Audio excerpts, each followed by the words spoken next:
we are honored to have among us a guest of honor, Dr. Charan Singh Sir. Dr. Charan Singh Sir is currently serving as a non-executive chairman of Punjab and Sindh Bank.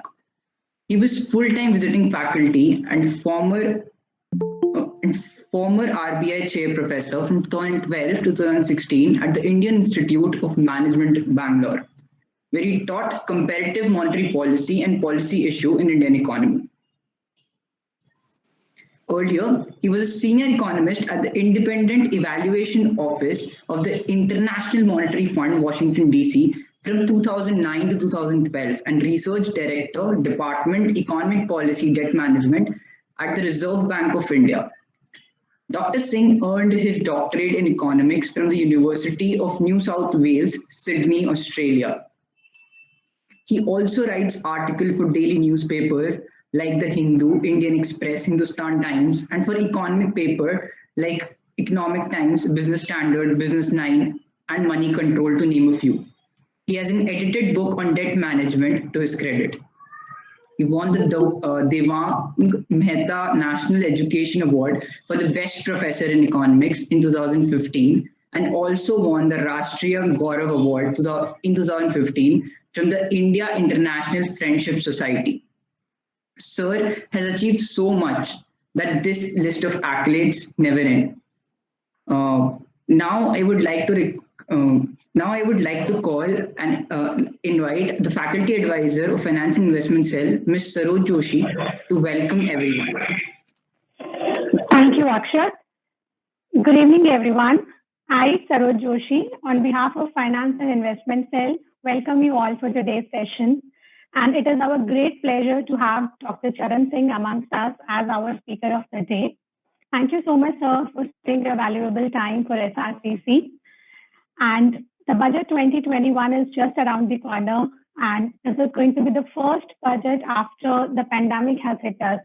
So I think everybody is having different expectations from this budget. So we all are here to hear from you. What are your expectations from the upcoming budget? So I now request you to take over the session and please enlighten us with your views. Thank you, sir. Over to you.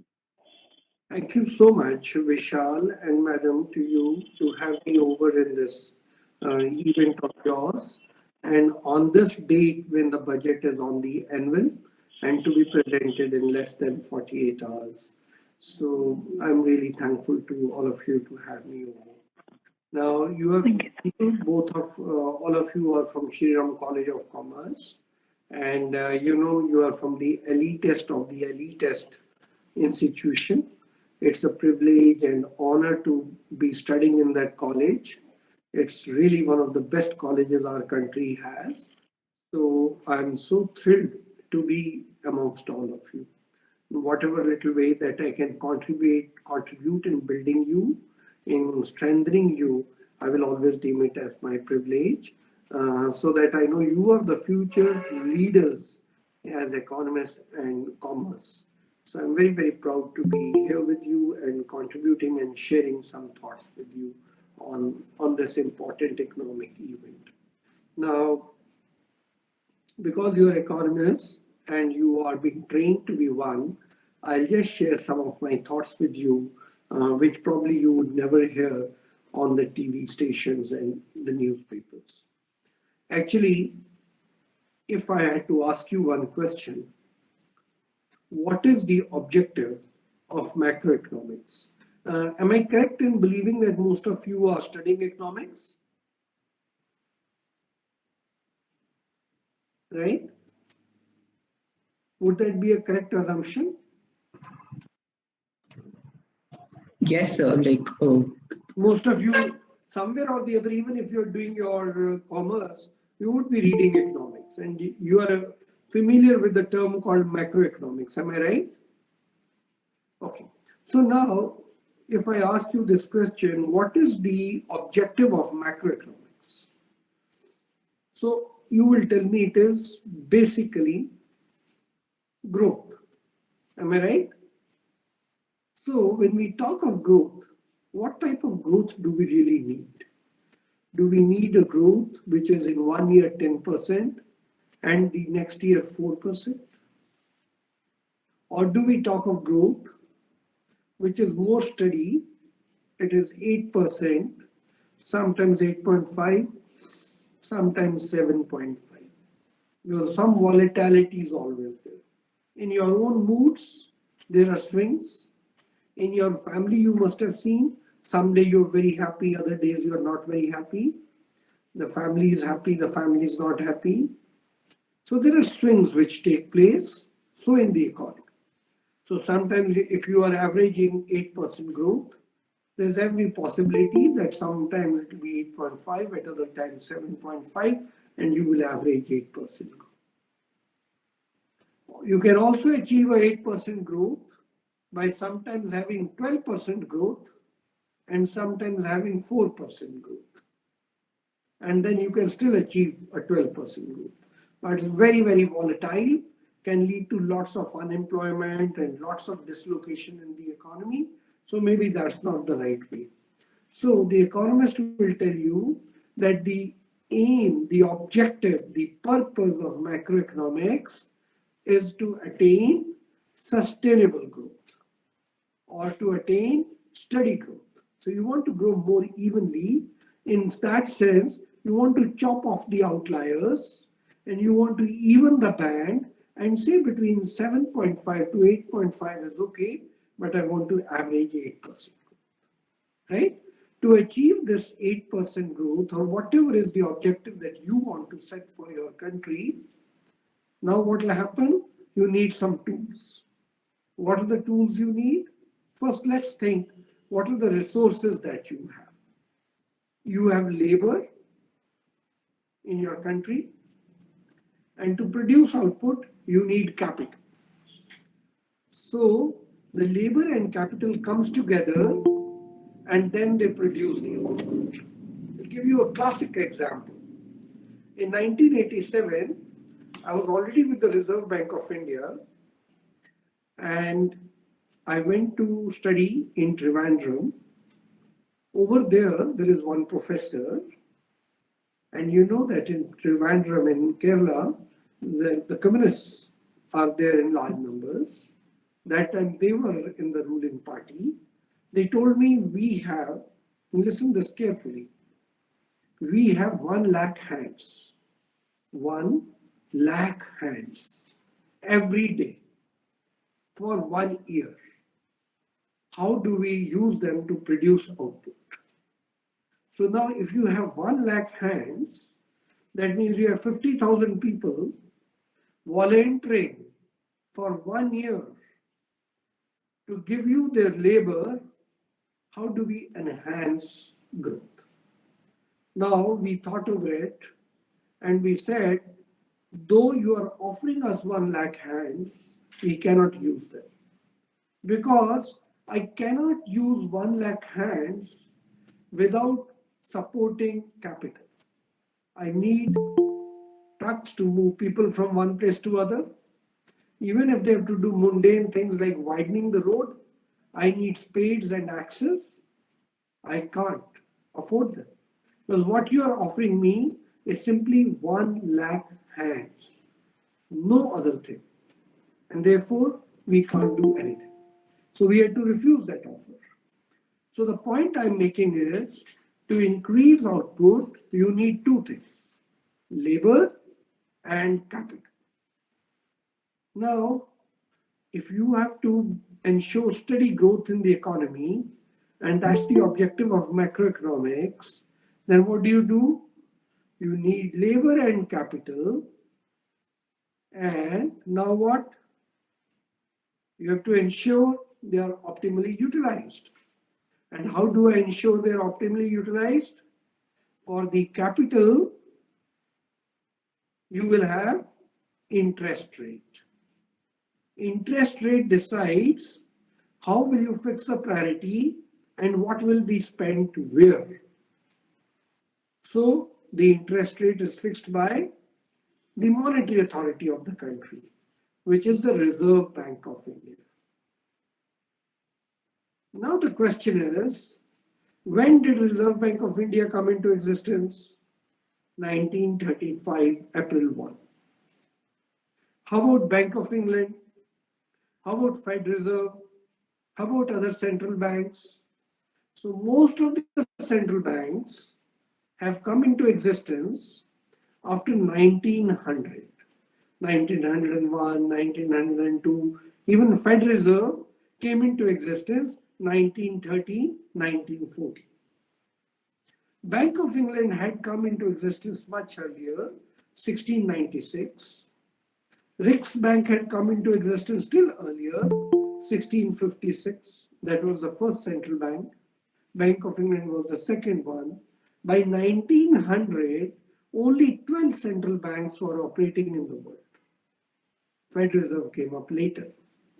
Bank of Japan had come up earlier, and Bank of Japan was the only central bank in an Asian country. Otherwise, most of them were European, and it was a European phenomenon to have a central bank. Now, coming back to our issue, the interest rate is controlled, monitored, also fixed by the central bank. And central banks have come into existence very recently. Therefore, it means before they came into existence, the government was doing the role of fixing the interest rate also. You should not be surprised. Till 1995, even in England, the central bank was not fixing the interest rate. It was the government. So therefore, the interest rate shelved to go to the central bank is a new phenomenon and of a very recent origin. So for the labor and capital is being taken care by the interest rate done by the monetary authority of the country, which is a central bank, Reserve Bank of India in our context. What is the other? Labor. So to a great extent, employment and growth are decided by the fiscal policy. What is the fiscal policy? Something which the fisc does, right? And what does the fisc do?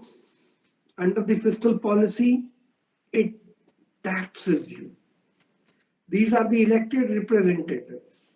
They sit in the parliament. We elect them regularly. They are our representatives. They can decide how much money to pick out of our pocket as a tax and spend it, how much to give it to somebody as a pension, somebody as a subsidy, and how much to be spent between building a school, college, or hospital. That the fiscal authority decides. So now, in a nutshell, the macroeconomics wants to increase growth.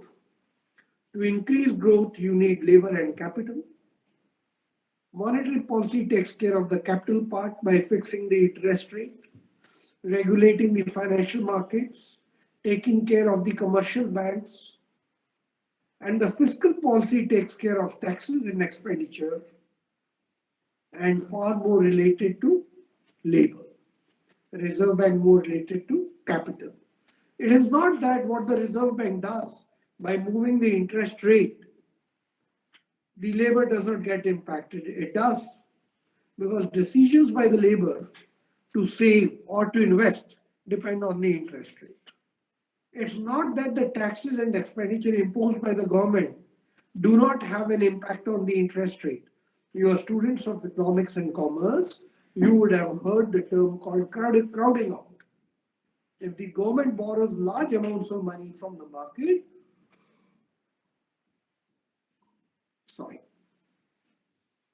whatever is left of the capital, it may be theoretically, it may be possible that the interest rate on that will go up because government has preempted large amount of resources by borrowing itself. So both the activities, the monetary policy and the fiscal policy, have an impact with each other. They interact. Actually, the point that I was trying to make is 100 years ago, they were the same. They were decided in the same location and by the same people. In our country, as I mentioned, It's not even 100 years since we had our Reserve Bank of India. I've had the good luck to work with them. I was on their employment, so pretty close to what the Reserve Bank does. Now, to take our story forward, if you have to attain steady growth, sustainable growth, what should be the time horizon? You have decided to do your studies from Shri Ram. Your degree probably means a 3-year degree. So that means the day you enter, you are committed that for 3 years it will take to become a graduate, to get your undergraduate degree from Shri Ram.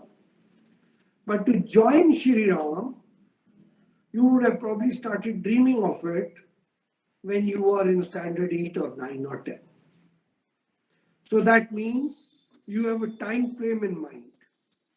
Most of you are in Shri Ram not with the objective of being in Shri Ram. Your objective is either to become a famous chartered accountant, or to join the government service, or to go and do MBA from abroad, or to become a professor of commerce or economics and therefore do PhD. So all of you have a long-term aim in mind, not just this year. But if I ask you, every month you make your own budget, some scholarship, some parents give pocket money, and then you decide how much to spend on books, how much on friends. Similarly, every year you must be making a budget of yourself, how much will go in fees, how much in hostel, how much books. So for a country, the country has to have a long-term objective in mind. And when you have a long-term objective in mind, the fiscal policy is a strategy to achieve that long-term objective. And part of the fiscal policy is then broken down into components, and annually you have to have some taxes to be collected, some expenditure to be incurred, because here you have a vision, you have an aim, you have an objective, you want to achieve that objective, and to achieve that objective you undertake a journey. So sometimes in our country and sometimes in other countries, you have a long-term fiscal policy. Sometimes you have a medium-term fiscal policy. What is our policy like? The Prime Minister has said he wants a $5 trillion economy by 24. Possible or not is not the point. The point is we are all trying for it. Then, if we have to engage our young demographics, young men like you, then we have to create enough jobs, and we have to also create enough income stream. So 5 trillion by 24, 10 trillion by 2030. So that's the objective in mind. Now, if that is the objective in mind, you need to break it up into annual components, and you need to break it up into quarterly components. Keeping that context in mind, the union budget is going to be presented on February 1. Now, I don't think the union budget is basically simply a statement of account. No, that is incidental. There are taxes, there are expenditure. There are components of direct and indirect taxes, components of expenditure which are compulsory and which are discretionary. That is there, but that's a statement of account, which is a small part of the journey that a country undertakes towards the long-term fiscal policy. Okay, so I want this thing to be understood that budget simply positions itself as a document in the current period, giving statement of some accounts, but its objective, the end all, is not just the statement of accounts.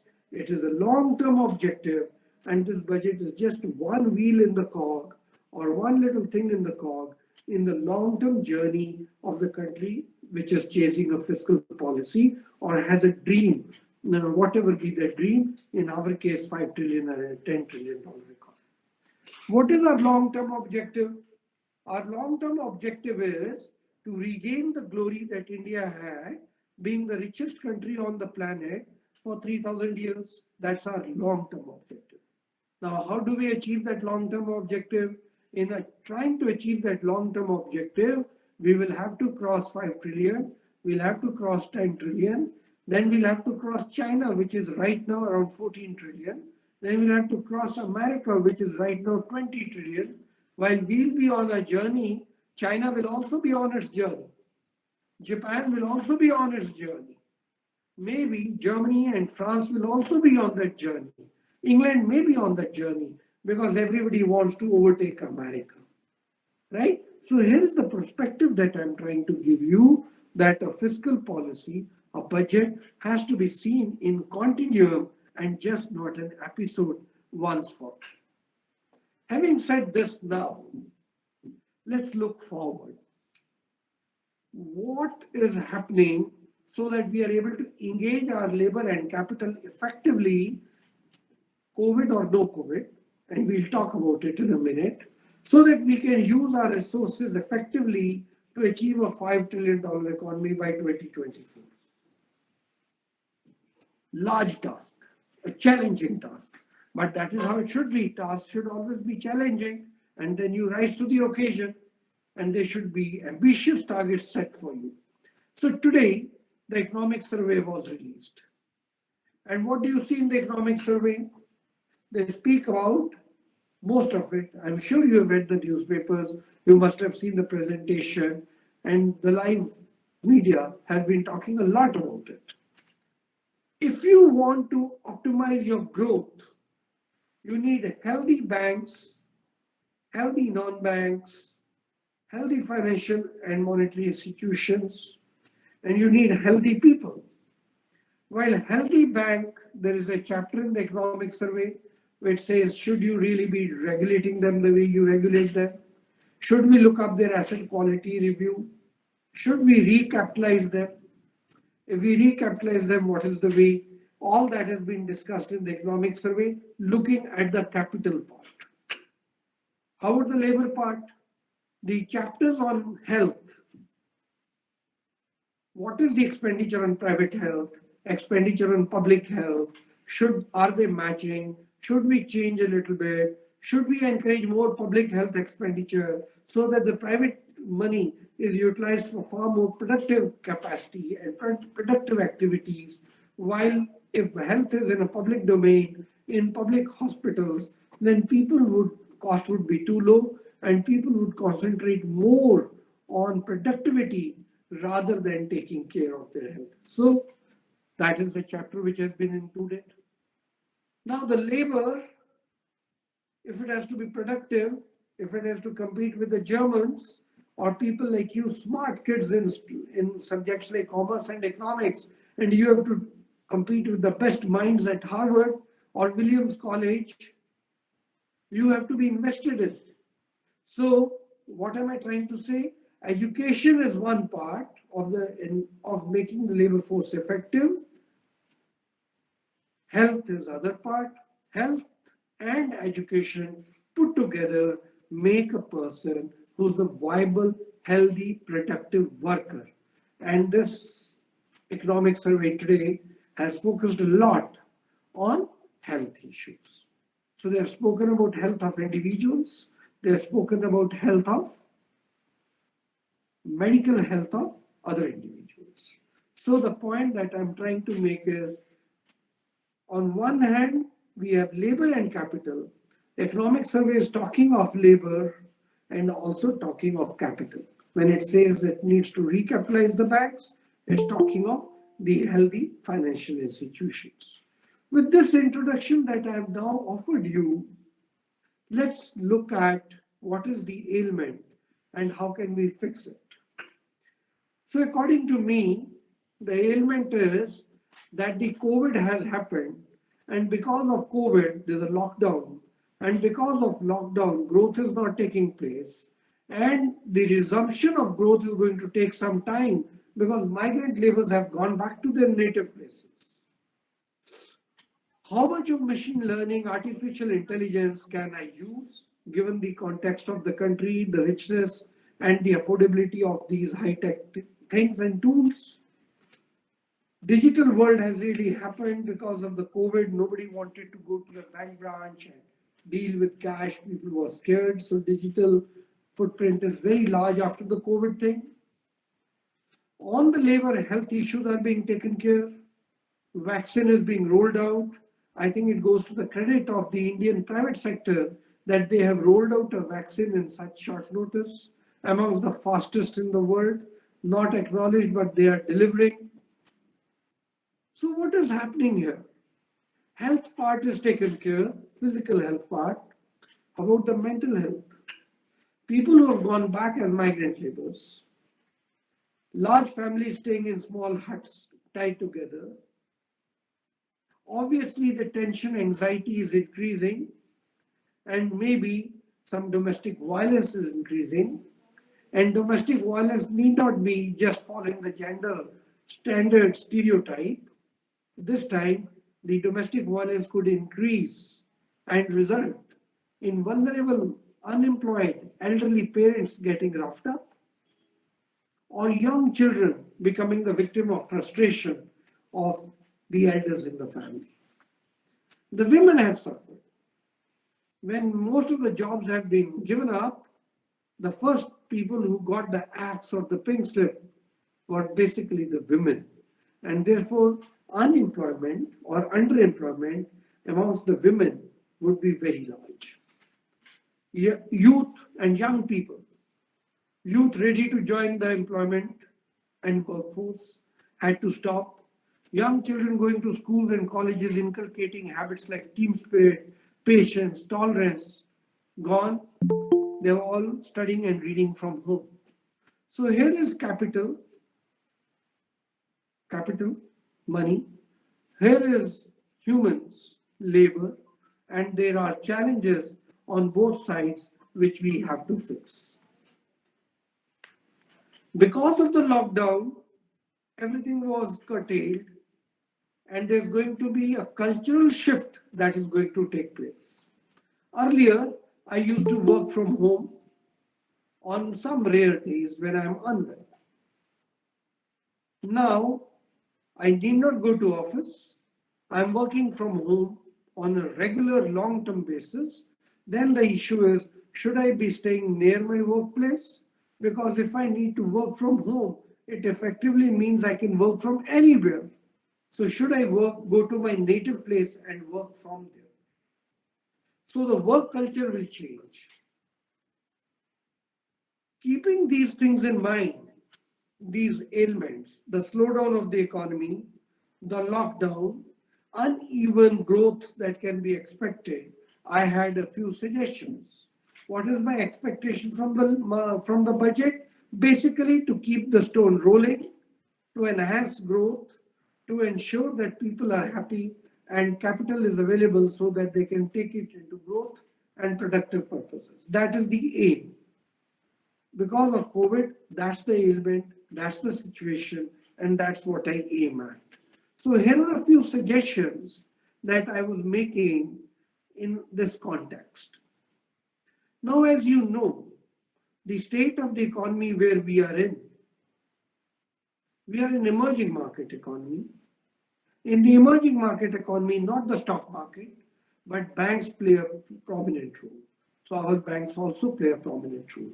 So just imagine, and I'm really happy that I'm speaking to you, just imagine we have the best regulator of the world, Reserve Bank.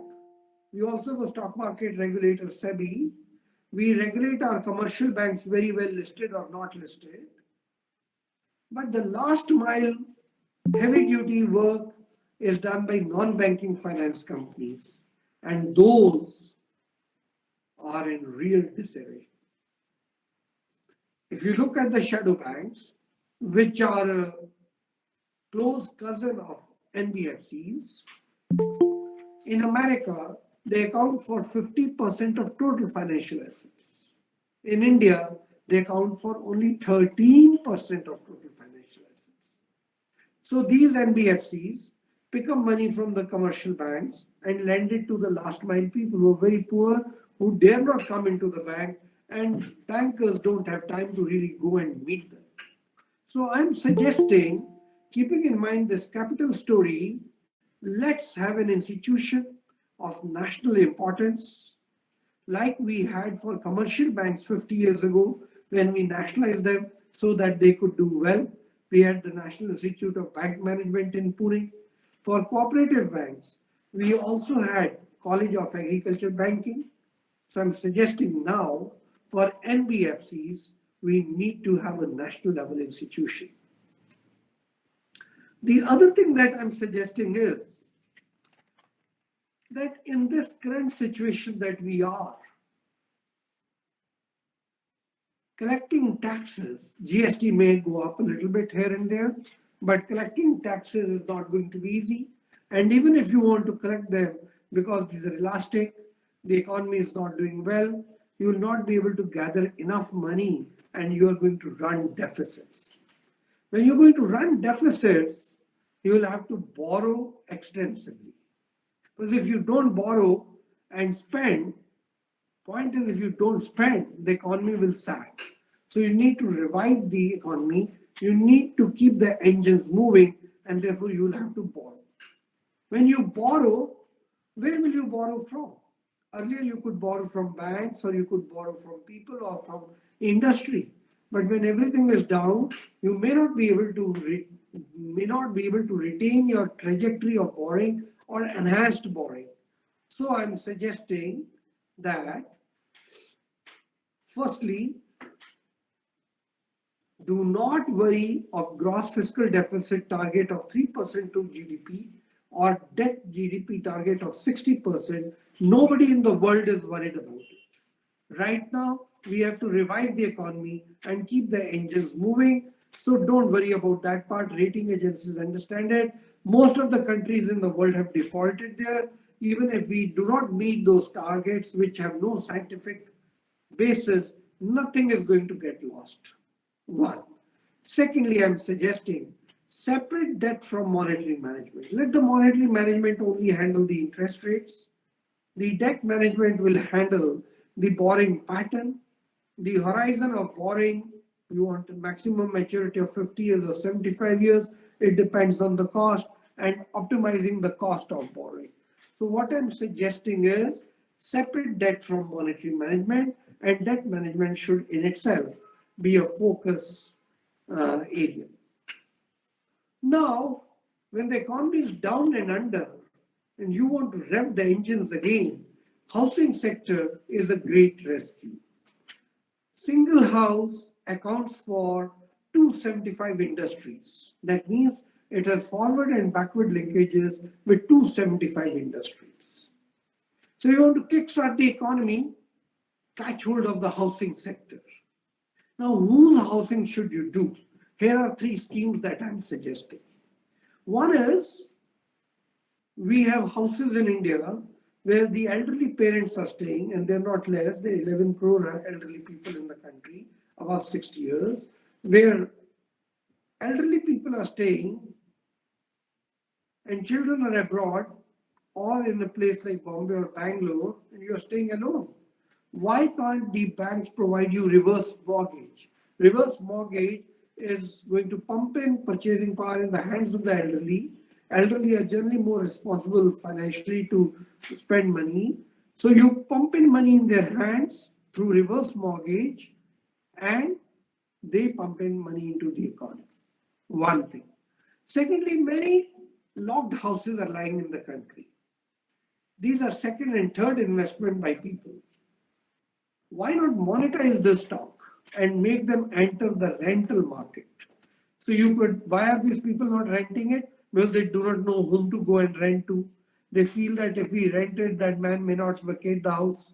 So in case a SPV is created, which takes over the risks, and then one can monetize the existing stock of houses. The last point that I'm trying to make is saying that the economically weaker section and the low income group people can be given zero rate of interest for housing. Like you and me go and buy an iPhone, they give us a zero rate of interest, and we have EMIs according to zero rate of interest. Sometimes cars are given at 0 rate of interest. Why can't we give to our poor people, economically weaker sections, and the low income group through the direct benefit transfer, go straight into their account when the house is registered? The maximum size of the house that this scheme makes it eligible is 300 square feet. And that's where the maximum shortage is.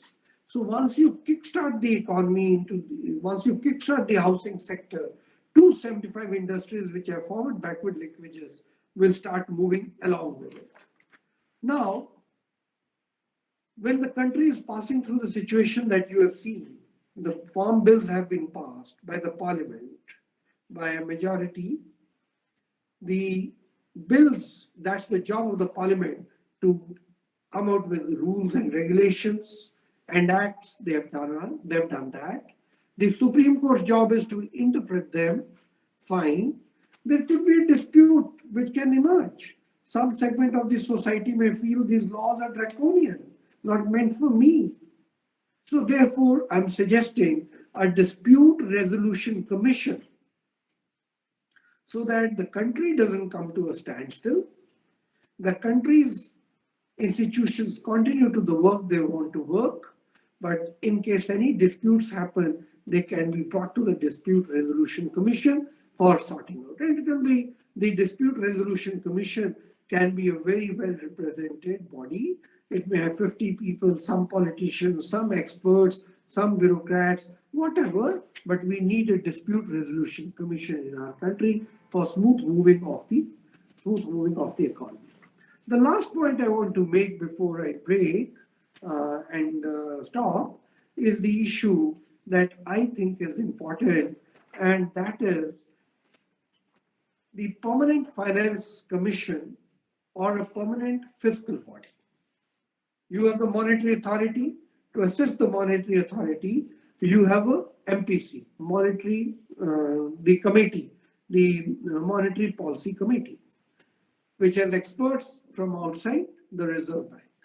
Similarly, I am suggesting you have 29 states in the country, taxation partly sometimes in the common list, sometimes in the concurrent state or central list. Issues keep coming up, like we have seen in the case of GST. If you have a permanent fiscal body, a permanent fiscal committee, or even a permanent fiscal commission, all these issues can be given to them and they can then take care in suggesting what is the best course forward. Now, I would like to mention a word about the economic survey. The economic survey in its best traditions in recent years has come out 2 volumes. Volume 2 is a mundane traditional affair where it will talk about agriculture, fiscal policy, monetary, everything. But volume 1 is a very, very interesting document that has been perfected in the last few years.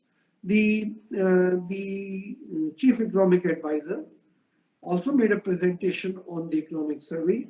And as you have seen, some of the issues that have been raised in the economic survey are related to health, fiscal issues like sustainability of debt, and then poverty and income inequality. And then I thought it was very interesting that the economic survey is saying that the system is over-regulated. We need to revisit the processes itself. And finally, you know that it set up the basic necessities index that it has made. And I thought that was very good. And it was divided into really basic necessities. It was divided into water, sanitation, housing, and then it had also things like micro events where it said about drainage system, and then it also spoke about other things like kitchen things and kitchen decor. All these are there. So I think this economic survey has given an indication that there's bold thinking going on in the Ministry of Finance, and therefore the budget of February 1 should be considered a bold one, at least innovative, out of the box, where lots of thinking seems to have gone in. So I'll stop here and I'm ready to take questions with you. Thank you so much once again for your patience and giving me this opportunity to speak to you. Thank you. So we rolled out a form and we have few questions for you. So the first one would be during the pandemic, household savings have gone down. So can you suggest some incentive or investment saving incentives in the upcoming budget? Yeah, sure. You see, what happens is this is a very vast country. And the beauty of this country is that we have different people in different categories. Some are super rich, some are high middle income, some are middle income, low middle income, and very poor, and then absolutely people below the poverty line. Each one is behaving differently in a country like ours. Our per capita income, though, is about $2,000, but as you know, the spectrum, the distribution is very, very wide. Now, when these things were being done, obviously people's level of income came down. Some of the people who are in the organized sector, they were getting their salary in due course and in due time. Some of them did suffer from salary cuts, but the employment was ensured. Whatever said and done, there was hardly any expenditure other than food that was taking place or rental, that's all. So people had enough money with them. On one hand, you find lots of money has moved into the stock market and stock market started booming. On the other hand, the commercial banks, lots of money started coming into commercial banks and savings deposit and demand deposits, and the commercial banks are flushed with liquidity. And then there is a segment of the society which is not able to save but hardly able to survive. So yes, in India we had experimented with with incentives to save. For post offices, we had some incentives to save. Now, keeping those schemes in mind, I think they are sufficient, and we need not really now look too much of savings. In a country, both things are important. To some extent, consumption is important, keeps the wheel rolling. In some extent, savings are important, well, that translates into investment, and then you have the incremental capital output ratio, and therefore with investment, output starts rolling. So we do need different things in the country. As of now, I think the savings are doing okay, and one need not really, there are incentives for the savings, you know that there are tax concessions already available. I think we should not worry too much about savings at this point. That's my view. Hello, sir. I have one question. May I ask? Yeah, please. Yes, sir. I want to ask that we are studying efficient economics given by Adam Smith, but in modern world, it is more about behavioral economics. So, as mentioned by some great economists, also by such as Robert Shiller. So, can you please explain some behavioral? So, can you please explain how behavioral economics help us to take decisions in setting up budgets? Yeah, I'll tell you one example. Means we really do not know much about behavioral economics.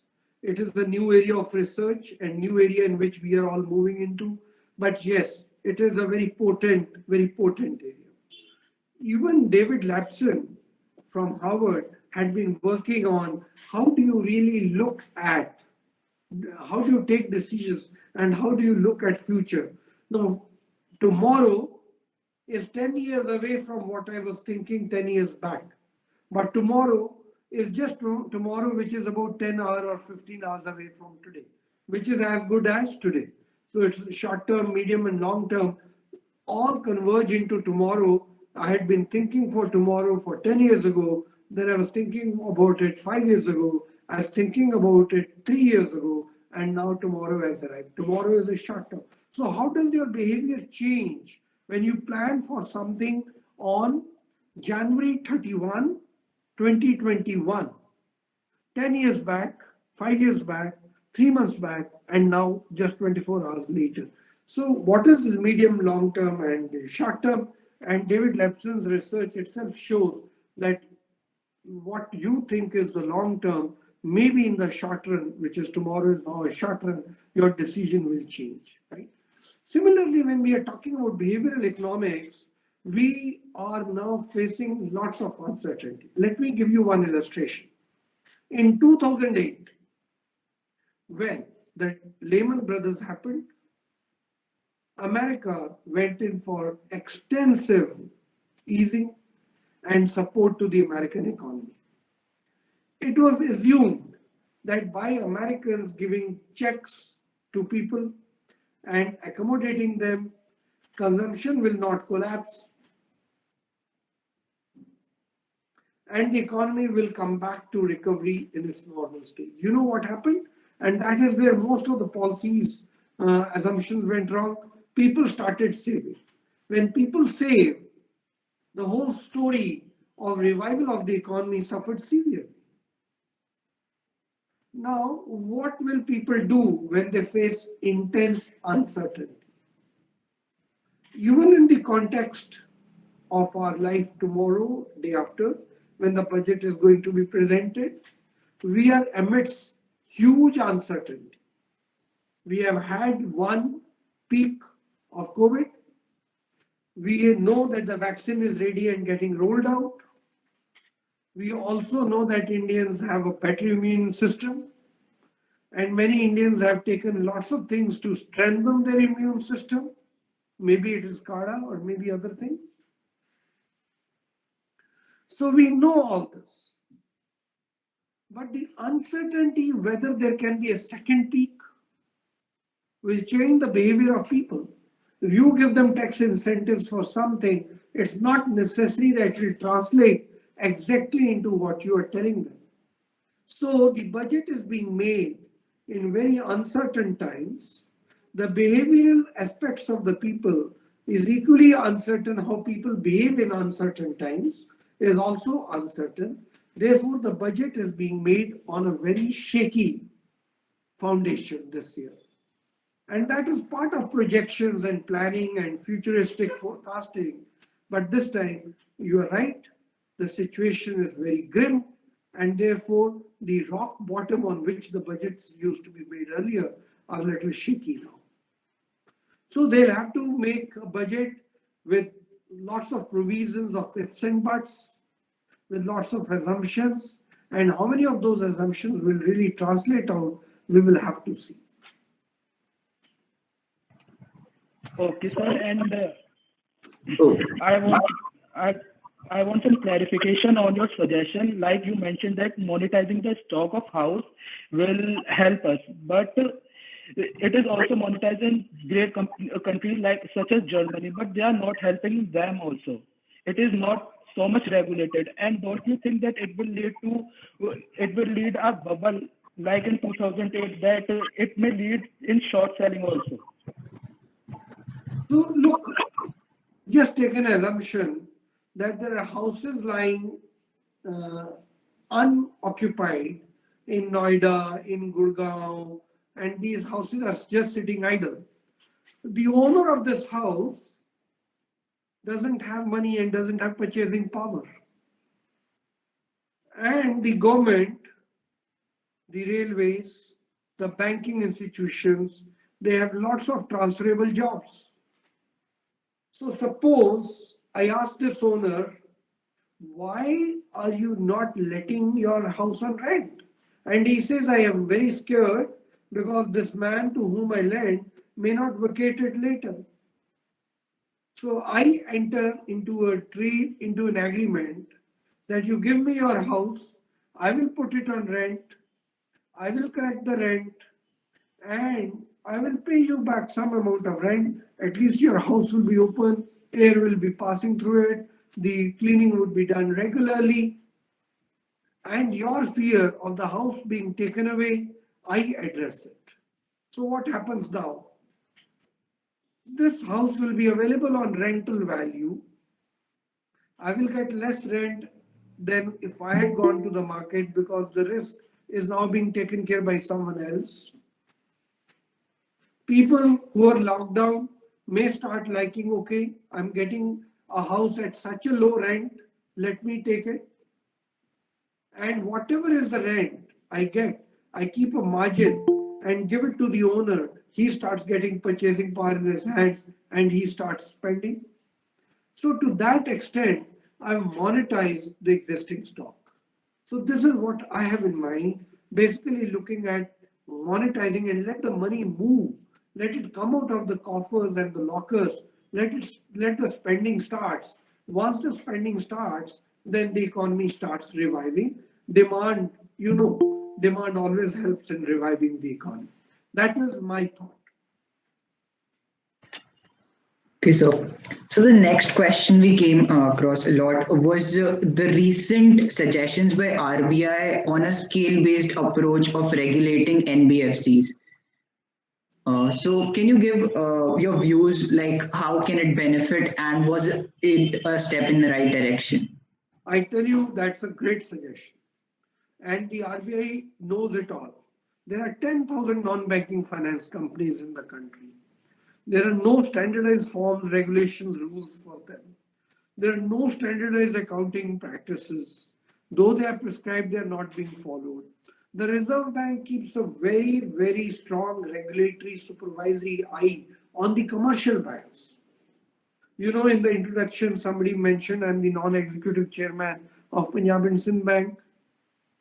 Everything that the commercial bank does is regulated and seen and carefully monitored. But 10,000 non-banking finance companies are not. So therefore, when the Reserve Bank says, given my staff and given the type of NBFCs, some of them are doing very mundane things, some of them are very small, I would like to follow a scaled approach. Some NBFCs will get my regulatory supervisory eye strong, and somebody will get a light touch, and somebody I don't care who are very small.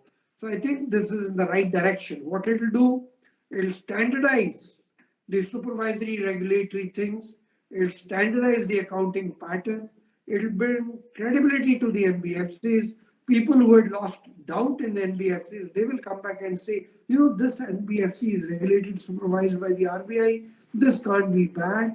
So to that extent, NBFCs will get strengthened. And as I told you, NBFCs serve the last mile work, which nobody else does.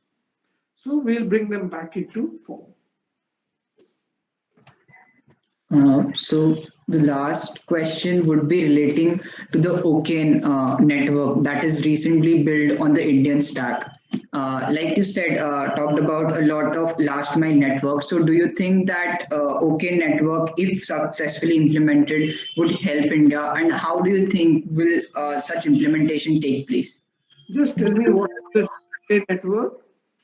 So basically, there's Indian stack, for example, UPI, GSTN. So they are building on this Indian stack and developing an open credit enhancement network so that MSMEs and the smaller sector businesses can get affordable loans.